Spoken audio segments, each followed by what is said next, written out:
Yo, welcome on in, everybody.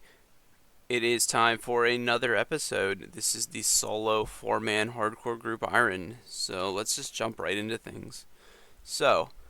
First off, coming to old school RS is a very interesting new boss that I'd like to talk about, and this one has my eyes on it. This is the Araxxor. So some people think of Araxxor as the RS3 version. There is a boss in RS3. I believe it has similar lore somewhere in Mauritania. It stems off of that.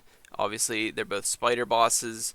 However, this one is supposedly going to be entirely different mechanics and a lot more related to the old school style of fighting, right? Like, obviously, the RS3 one is a pretty challenging, long duration fight. I think this one's going to be a lot quicker, maybe a minute, minute and a half fight, similar to Cerberus and Hydra. So I think with its Slayer level being right between Cerberus and Hydra, I think it's a level 93 Slayer boss. So you're going to see uh, similar difficulties to Hydra, probably a bit more engaging than Hydra. But in general, right, high damage potential. Hydra has that ability to, just sweep you off your feet, right? If you're not paying attention, the end phase can hit up to 70s. All the intermediate phases can hit 40s to 50s roughly.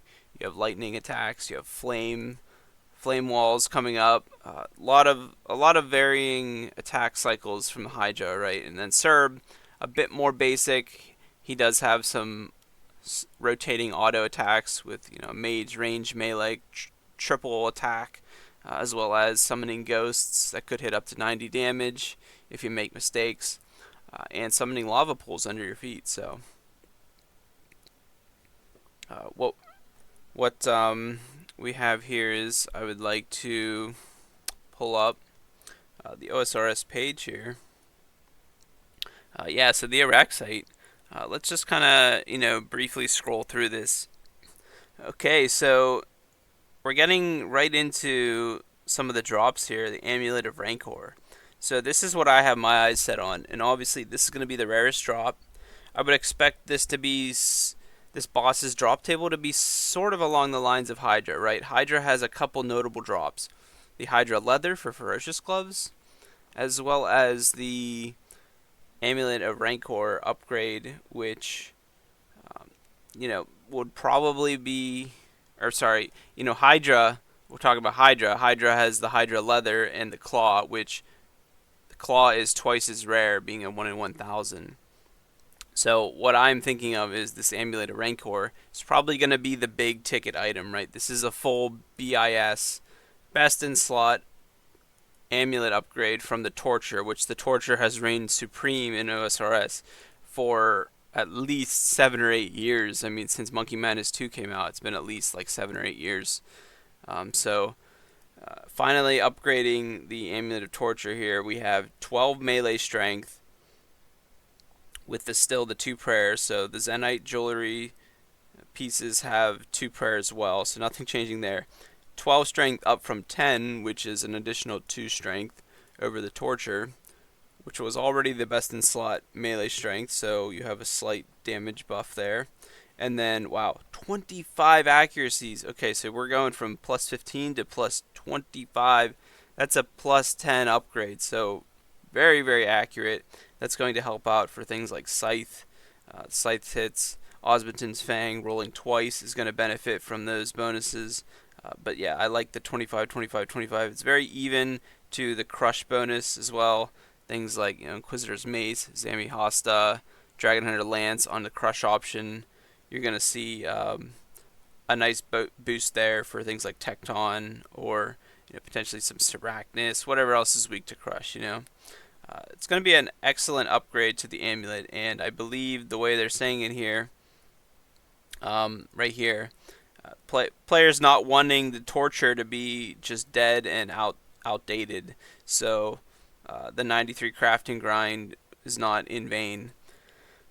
So yeah, I believe what they're looking at is they're looking to potentially make it an upgrade from the Torture. So you would get a drop from Araxxor, being the Amulet of Rancor piece that upgrades the Torture, and yeah, with some sort of crafting level, um, you can just add it to the Torture. Therefore, it's not making the Torture obsolete. You need to still acquire an Amulet of Torture, so it's going to keep the value of that fairly high.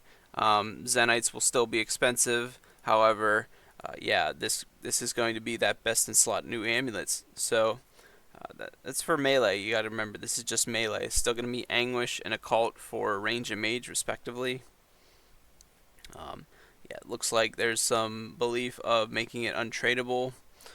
So the untradeable Araxxor drop will be attached to the Torture to make a tradable Amulet of Rancor, allowing you to, drop it finally over if you get duplicates on an iron. But I think there's a big issue here, is that if it's untradeable until you create a Torture and consume the Torture with it, Ironmen are not going to want to go farm Demonic Gorillas just to drop dupe Amulet of Rancors over. So I don't see this boss as being very enjoyable to farm for Ironmen, seeing that the most valuable part, you have to make use out of it by buying a Torture off the Grand Exchange and upgrading it.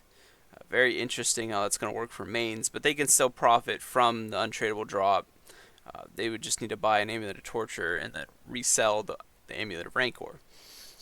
Iron Men can't do that. You would have to go literally farm Demonic Gorillas to get a new Zenite so that you could upgrade another Amulet of Torture into an Amulet of Rancor, making the duplicate Amulet of Rancor drop from the boss actually droppable over to your main. But moving on, that's sort of that's for dupes for Iron Men. Very niche community that's going to actually see that in effect, and only those that are lucky enough to get multiple. But yeah, it's going to be a new best in slot, so you will see some power creep. Only +2 strength is not that bad though, so I'm looking forward to it. Potentially getting a new amulet. Amulet of Blood Fury is still a thing. The Amulet of Blood Fury has lower accuracy and strength than the Torture, but allows for that healing passive over time with your melee attacks. So you will still see some very niche use of the other amulet in that if you're willing to sacrifice the DPS of the Rancor, you will still see people using the Blood Fury. But Iron Men, watch out. This is going to be the new best in slot item because blood shards as Iron Men are very hard to come by and they are limited, so you have to be sparing where you use them. Most likely things like Theater of Blood or Necks. So okay, and here we go to the halberd. So moving on to one of the second of 3 notable drops. So we have the Noxious Halberd. It's going to basically, I'm assuming it's a 2-tile attack range, like melee weapon with extra range. So similar to all other halberds in the game, right? They have that extra tile range, so you could save spot over a 1-tile wall potentially. I remember back in the day, the good old, using a rune or dragon halberd just as your auto attack weapon over a sulfur vent at the Thazar place, right? Who feels me on that? Definitely, I think a lot of people have been in that scenario. So yeah, it's going to have a special attack. Looks like they've reduced the cost of the spec to 50% from 60. And this is a very weird special. It's going to increase your minimum hit based on however much you were poisoned for. So if you're about to be dealt 16 damage by poison, using this spec would cure you, and your next hit would roll between 16 and your max. So basically, it's going to cure poison as well as the severity of the poison actually buffs your minimum hit. So yeah, you're going to actually see some unique strategies where your your ability to get high amounts of poison on yourself and then reduce it. So most likely thinking of Venom, right? With Venom, Zulrah is a thing. I'm not actually sure. I don't know if you can reach Zulrah with a halberd. You might be able to, but Zulrah is off of the shoreline there in the boss room. The one tile range of a halberd might not actually allow you to melee Zulrah, so we'll see. That is one place where you get venomed, but mostly I'm thinking melee Vorkath. You might just say, forego the Serp Helm and anti-venom and just let yourself get venomed, wait for it to tick up to 14s, 16s, and then you dump it. However, yeah, you got to remember, this is a huge downside. You're taking a lot of venom damage and poison damage over time just to rack it up to where it would buff your special hit. And that's just increasing your minimum hit, right? With the salve and specking with a halberd, with relatively high stats here, high slash bonus, high melee strength, you're probably going to hit pretty high anyway. So increasing your minimum hit to some threshold with this huge downside of taking self-inflicted poison damage doesn't seem like the smartest idea to utilize it, but the notable effect is that it will cure your poison. It will cure that. I'm not sure if it says it'll cure the entire venom effect. I think it's going to. Again, this is using half of your special, so you're not going to have endless amounts of it. It's going to temporarily remove any venom effect, so or just poison. So yeah, I think the most notable use of this is going to be actually just curing poison and venom instead of having to rely on just constantly running an anti-venom plus potion. Yeah, so going to be interesting to see how this works, but yeah, we'll have to see how it plays out. Decent melee weapon, supposed to be reasonable, just DPS and good spec weapon. So the Aranea boots. So these boots have a lot of people wondering here. So immediately on looking at the stats, wow. So people were saying, yeah, that these things used to have only 2 strength, and they were concerned that was a bit too low, right? Even dragon boots get +4, and those are so cheap. So the fact that they weren't even +4 meant that even just dragon boots, primordials, blow them out of the water. They did recently buff them to +4. Again, these items aren't in the game, so this is just the blog post. However, expect to see these items in the game in the near future here. So we have an interesting stat set here. Basically nothing except for, right, I said the 4 strengths. It's like dragon boots. But then you have actually a magic and ranged accuracy bonus. So, shout out to the Atlatl. Atlatl rolling off of ranged accuracy and melee strength is going to be important. The decent hybrid boots for melee and the other styles. Tribid boots, rather. Tribid, boots. Yeah, what I'm thinking of is just, no negatives like primordials. And then they have an interesting effect here. So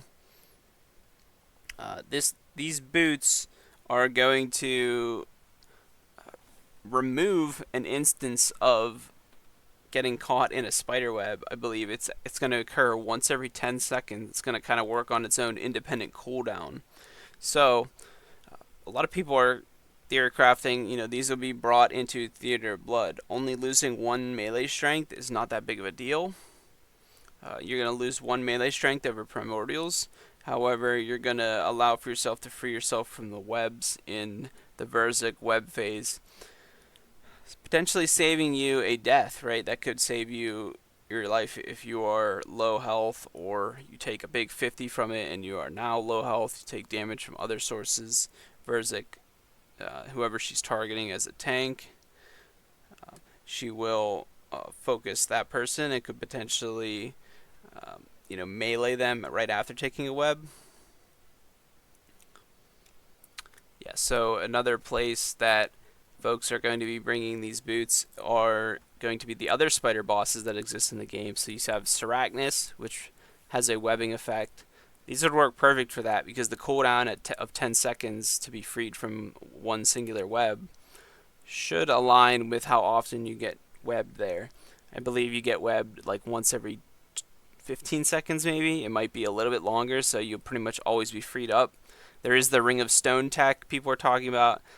You can just spam click your Ring of Stone and free yourself from the Sarachnis web. However, you will you could just bring these and be lazy. It's totally up to you.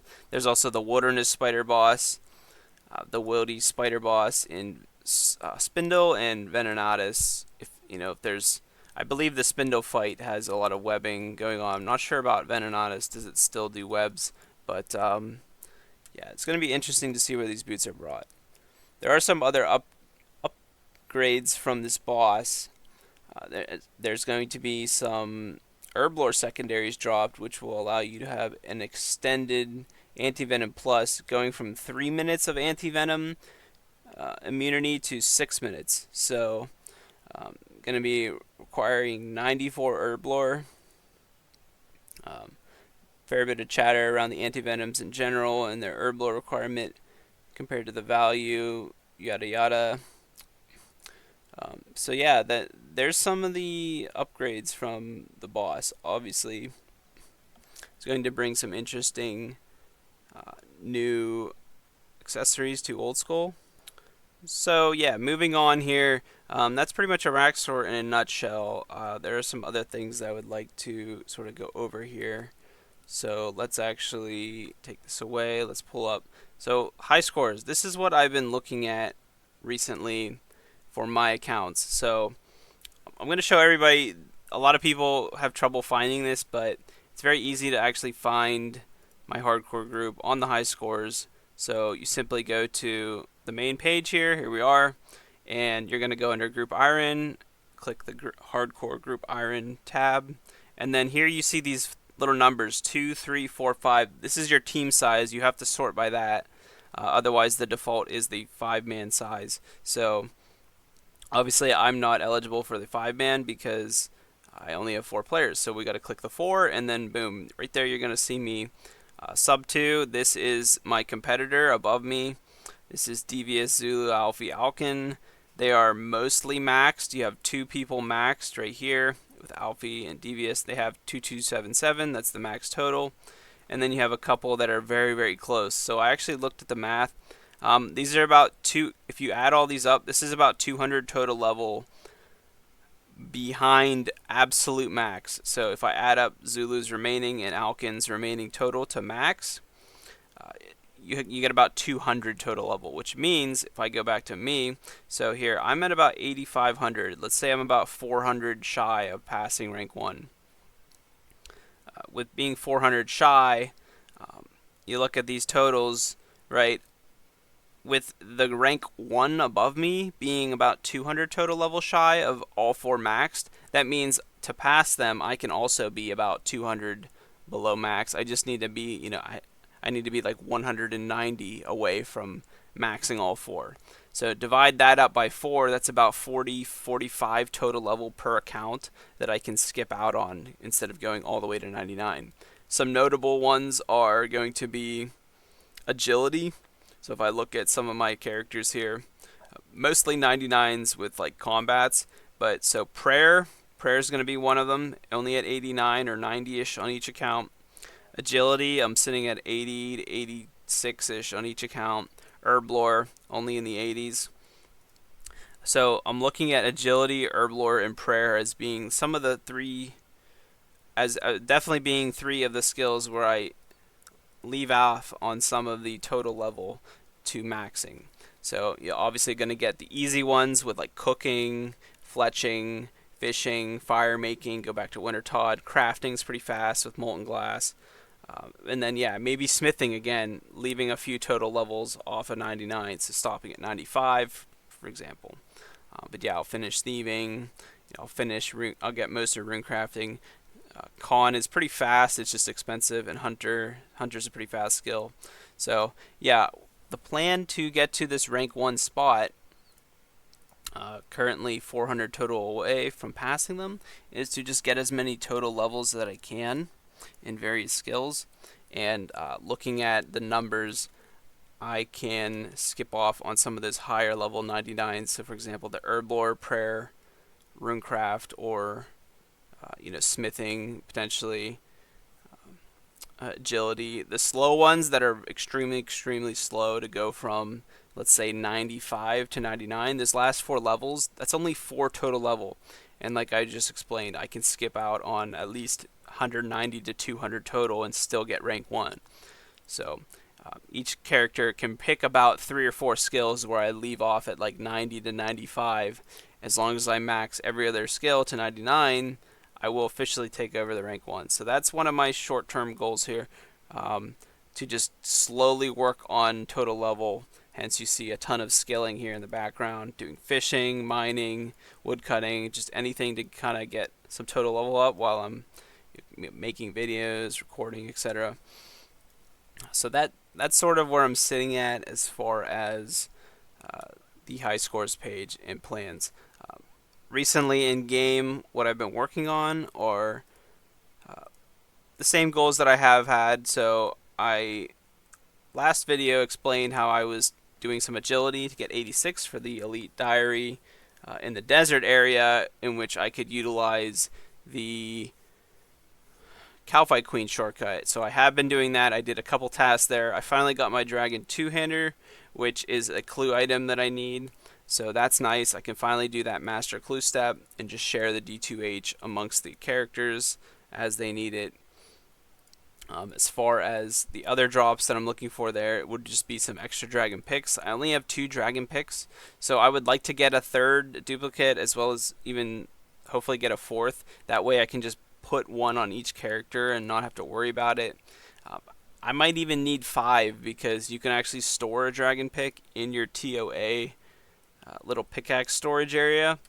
And what you'll do then is, instead of bringing it into the raid, you just pull it out in the Akka puzzle room as needed and then restore it back, so you don't lose a slot of bringing brews into the raid having a pickaxe. So potentially getting a 5th, that way I can permanently store it there and then still have 1 in that character's bank. Have the other 4, 1 in each character's bank to use for the actual mining skill outside of raids. That would be ideal. So 3 shy though of that goal, it being a 1 in 256 from Calfight Queen, or it might actually be rare. It might be a 1 in 400 or something. But regardless, yeah, it's going to be a grind. I will still do KQ for that reason. The drops are decent. You get a lot of noted herbs, so like noted rannerweed and snapdragon and torstal are pretty good, as well as wines of Zami for range pots. Love to just stack up on the range pots. It's a very important PVM potion to have going into the end game of PVM for any Iron Man account. Alongside Calfight Queen, so the reason I've been doing and been able to do Calfight Queen is because I'm currently still doing tons of Konar Slayer for Hydra. So when I don't get a Hydra task, I try to do whatever tasks I can, because I don't want to lose out on too many points skipping endlessly for Hydra. So when I get a Calfight task in the actual Calfight lair, that enables me to do Calfight Queen. If I get Dagonos in any of the locations that they assign Dagonos, you can cannon and you can just AFK in the center with some piety on, full bandos, and just slap them out. I do a lot of other tasks like barrage tasks in the catacombs, or any other quick task like some Anko, or like Skelly Wyverns, Fossil Island Wyverns. Pretty fast task. Just keeping the points going, keeping my Slayer streak going, and refueling some of those points that I have to use on some of the terrible tasks that get skipped through Konar. So yeah, that's sort of the gist of what's been happening lately. I'm almost at 2,000 total KC at Hydra without the claw. I got my 6th leather. I have the pet. I got a dragon throne axe. It was a dragon knife drop. This drop alone was like 800 dragon knives. It costs over 5 mil.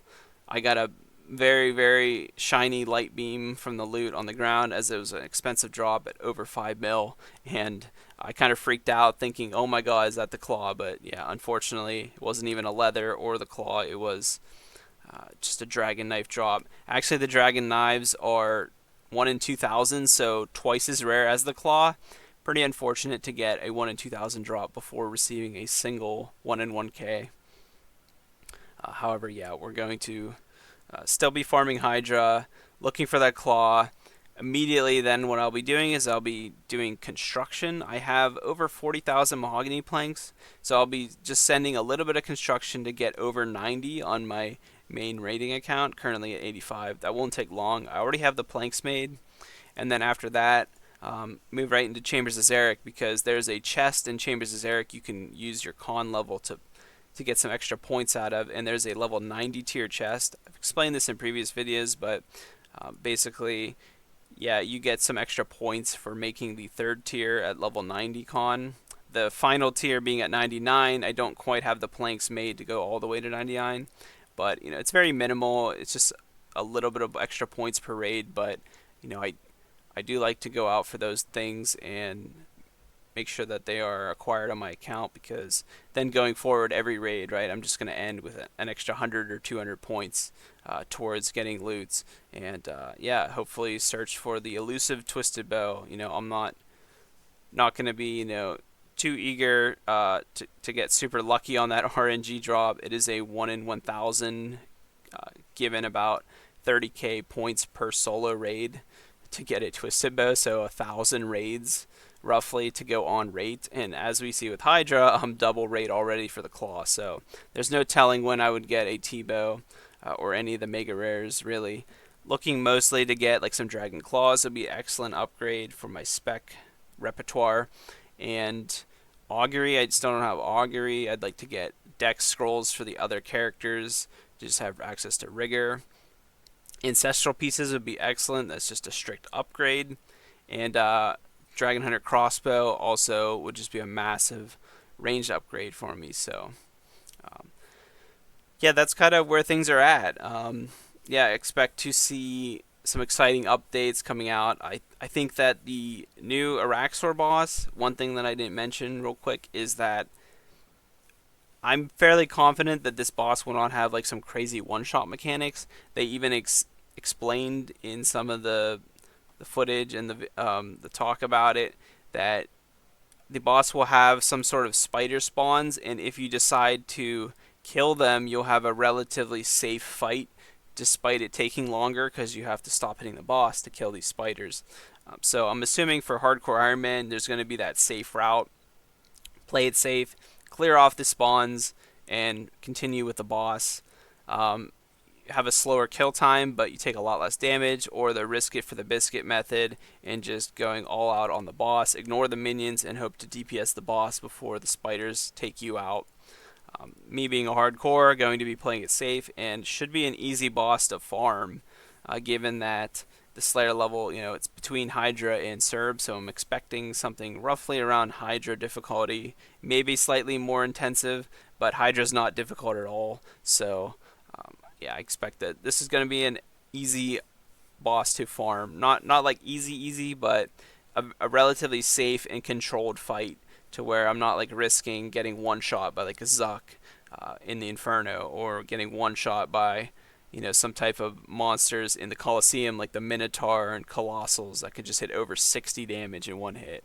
So yeah, this is going to conclude the video. Just a bit of progress and updates that I've been working on lately. I'm interested to finally move on from Hydra, so pray for the claw drop soon so I can move on to raids.